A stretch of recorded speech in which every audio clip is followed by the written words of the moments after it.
We are about to embark upon a series of strange and exciting, dangerous adventures. Adventures that will lead us to all parts of the world.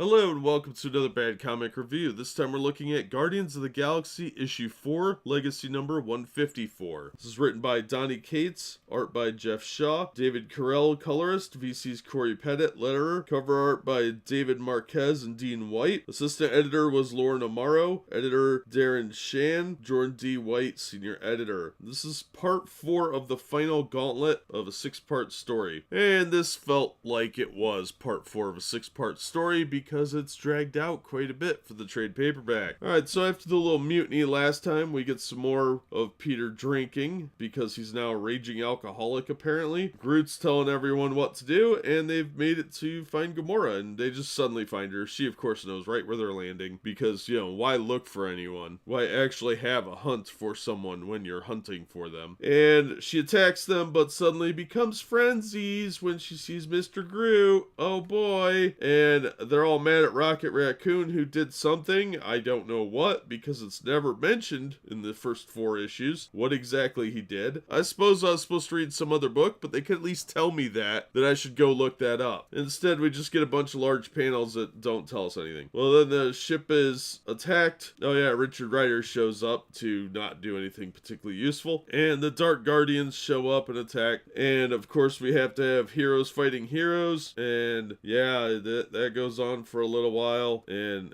some stuff happens, and there's like a cliffhanger.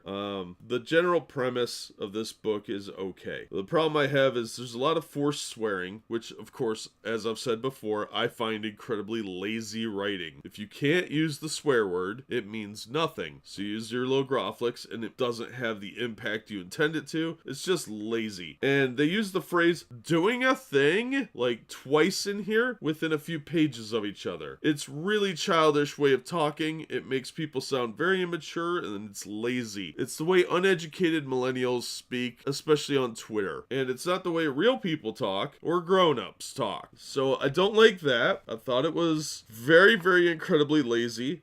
All of the dialogue was, I don't know, it just felt very lazy. Some of the fight scenes were fine. Overall, the general plot was fine, but the book just felt very rushed in many respects, and the dialogue is terrible on most of this. I don't like that there was this mutiny and Groot's now in charge. Like, go back to being quiet, Groot. I don't care about the tree guy that much. I'm sorry, he's an ancillary character, not a main character. The sooner you accept that, the happier we're all gonna be. And have him go back to just saying Groot. Tiring very quickly of this story. It's getting devolved into lazy writing, and I know Donny Cates is better than this. And I'm really tired of this thing where they just have a bunch of people that are supposed to be heroes fighting each other. I find that very boring. And a lot of the heroes were taken down very, very quickly and in stupid ways. These are battle-hardened people, and they still get taken down like first-year freshmen at the X-Men Academy. I didn't particularly care for that. So this book is losing me very quickly. It's devolving back into more of the lazy writing we've seen from Marvel. So it's just going to be another general Marvel title if this keeps up, and I have no interest in giving them money for that because most of the Marvel books are trash. Speaking of trash, the paper quality is still complete garbage. Thankfully, no ink came off on my fingers this time, but it's still this really cheap paper, and the cover is the same as the interior pages, so good luck preserving this one. It'll be destroyed in no time, and they don't care because they want you to buy the graphic novel anyway. Sales mean nothing to them, especially of the floppies. They don't care about you or your money, much less quality, and it shows. Well, I'm getting really fed up with it, so I'm probably going to drop this title as soon as I can. I'm not recommending this book because I thought it was